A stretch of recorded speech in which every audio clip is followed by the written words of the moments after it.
He didn't need mercy, because fear itself fought on his side. Genghis Khan, the great Khan of the Mongols, a name so terrifying that entire cities would surrender before the first arrow even touched the sky. He was more than a conqueror. He was a storm, a force that didn't just crush armies, he crushed the human spirit. While other rulers used swords, Khan used something far more powerful: psychological warfare. He turned starvation into a battlefield. He turned pain into a language, and torture became his signature message to the world. When the Mongol banners appeared on the horizon, people didn't just fear death. They feared what came before it: the hunger, the screams, the walls closing in, the slow realization that no one was coming to save them. Tonight we open the darkest chapter of his empire and uncover the 5 most brutal torture methods Genghis Khan used, methods so horrifying they were whispered in fear for centuries. Some rulers sent armies to kill. Genghis Khan sent hunger to destroy. Among the many terrifying tools of his empire, siege starvation was one of the most inhuman and the most effective. Genghis Khan understood something most warlords never did: hunger is slower than the sword, but it breaks people more completely.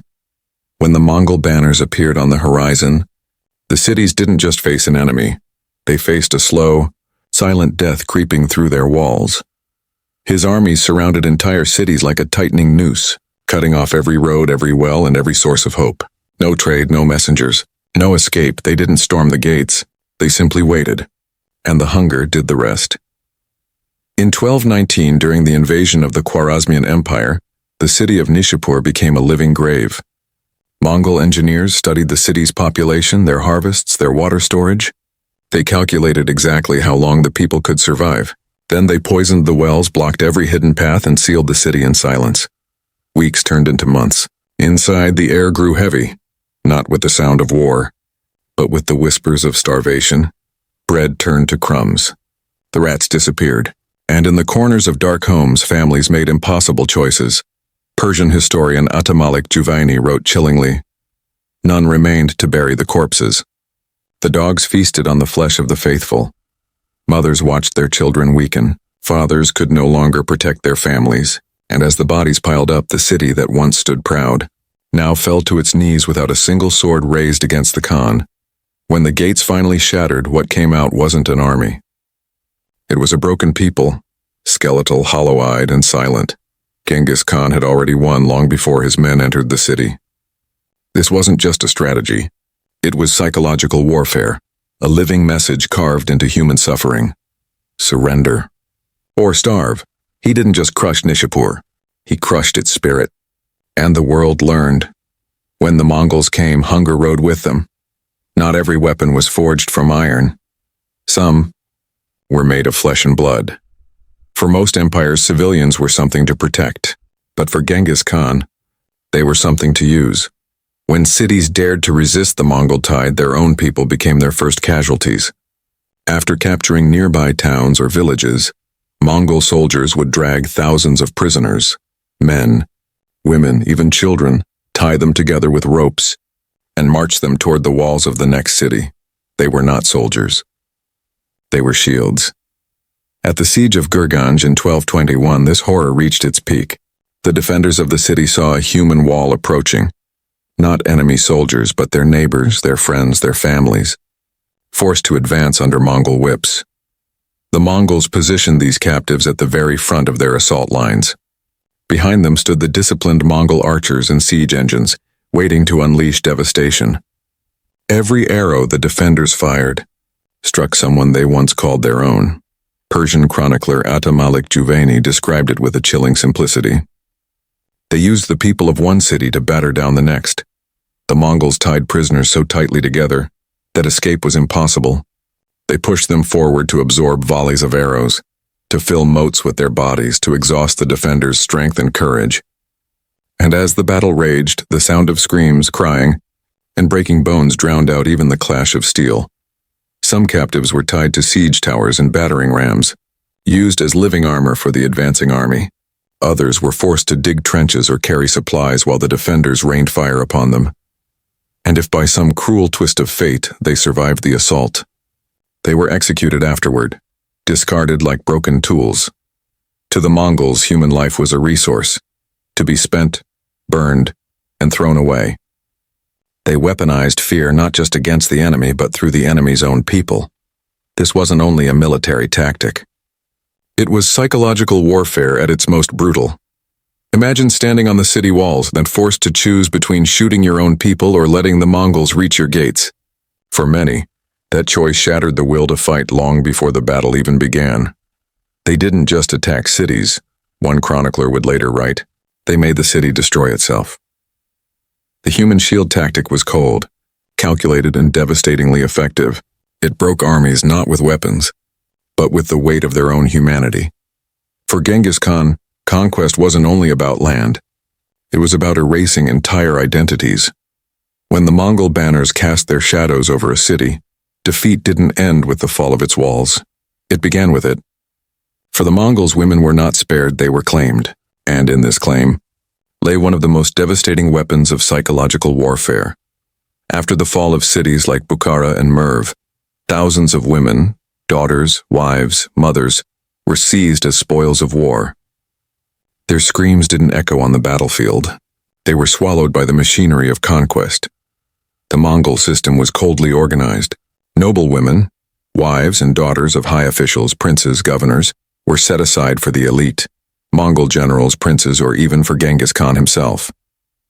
Those of lower rank were divided among soldiers, often as rewards for their loyalty and brutality in war.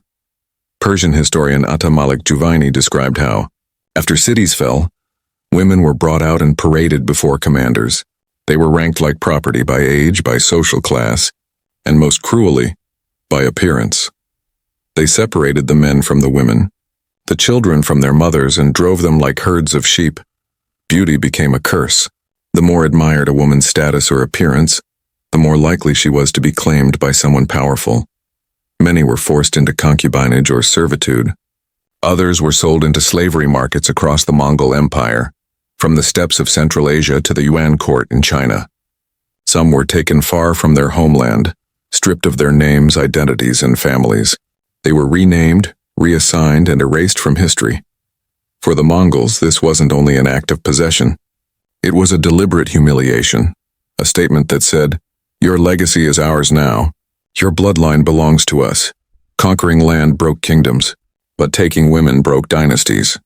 It shattered morale so deeply that resistance in surrounding cities often collapsed before a single arrow flew.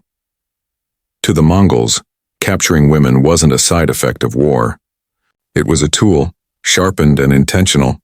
They knew that when you strip a nation of its women, you strip it of its future.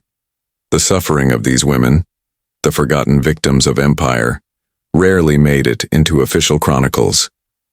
But their stories echo through the silence of history, as proof that power is not always taken with the sword. Sometimes, it's stolen through shame. To kill a man is one thing, but to turn his death into entertainment, and that's where cruelty becomes art. In 1223, the banks of the Kalka River ran silent. The Mongols had crushed a coalition of Rus princes and their Kipchak allies, leaving the survivors in chains. But what followed wasn't a battlefield execution. It was a carefully staged ritual of humiliation. Mongol generals Subutai and Jabi, loyal to Genghis Khan, ordered that the captured Rus's nobles be laid face down on the ground. There were no swords drawn, no cries of battle, only the sound of wood being dragged, as Mongol soldiers built a massive wooden platform directly over their living bodies. Then, as the prisoners gasped for breath beneath them, the Mongol commanders gathered above for a grand feast. Laughter, drinking, the clinking of cups, the sound of boots pressing into the platform, and below it, the silent cracking of bones. The nobles suffocated slowly under the crushing weight, not just of the platform but of the Mongols' mocking celebration. Every minute was deliberate. Every breath stolen was part of the performance. This wasn't random brutality. It was designed. In Mongol culture, shedding the blood of noble enemies was often considered taboo. But Genghis Khan's commanders had found their solution: kill them without spilling a drop. And in doing so, they turned an execution into a message. This is what happens to rulers who dare stand against the Khan. The chronicles of the Rus and Persian historians alike describe this event with horror. The feast above was loud, full of victory and arrogance.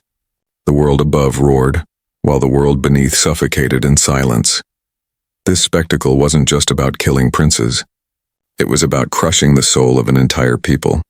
Because if their rulers could be broken like this, what hope did their armies, their cities, or their children have? The Mongols called it justice.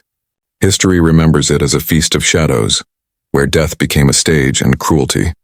The main performance to betray the Khan was to sign your own death warrant, not in ink, but in blood and dust. In the Mongol Empire, loyalty was more than a duty. It was a sacred oath. The Khan's word was law, and breaking that oath was considered the highest crime a man could commit. For traitors, governors who switched sides, soldiers who fled in battle, or subjects who defied Mongol rule, there was no mercy. Only a single sentence, death by dragging. Before the execution, the condemned man's hands were tied tightly behind his back. His arms twisted, circulation cut off, panic already setting in.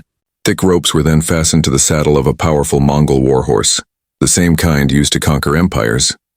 At the Khan's command, the horse charged forward. The traitor was ripped off his feet, dragged across harsh, uneven ground. Stones tearing flesh, sand filling wounds, bones snapping like dry branches. Every meter of that path became a trail of blood and silence. This wasn't done in some hidden place. It was public, executed before soldiers, civilians, even children, so that no one could forget what disobedience cost. The Mongols believed fear was the strongest armor, and punishment like this wasn't just vengeance.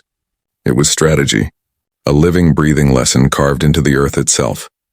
This method of execution came straight from the Yasa, Genghis Khan's iron law code, where betrayal was unforgivable and loyalty was absolute. No plea could save a traitor. No family could protect them. Disobedience is crushed beneath the hooves of the Khan. By the time the horse slowed, the body was often unrecognizable, torn by the land, silenced by fear. The onlookers didn't just see a man die.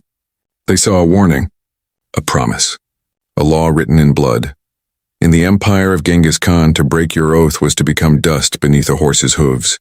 Genghis Khan didn't just build an empire. He built a shadow that swallowed nations whole. For most conquerors, war was about land, gold, and power. But for Genghis Khan, it was something far darker. He starved cities into silence. He turned innocent lives into shields. He made death a spectacle, and loyalty a chain bound in blood. These were not the random cruelties of a madman. They were precise, deliberate tactics, designed to make enemies surrender before the first sword was drawn. The Mongols didn't just fight battles. They broke the human spirit. They came. They sapped. They burnt. They slew. They plundered. And they departed. Ata Malik Juvayni. The whisper of his name could empty entire cities. Fear itself became his strongest army, marching faster than horses, louder than war drums. Centuries later, Genghis Khan remains both a legend and a nightmare. A ruler who didn't just conquer land. He conquered hope. Empires rise with power. But Genghis Khan proved they can rule with fear,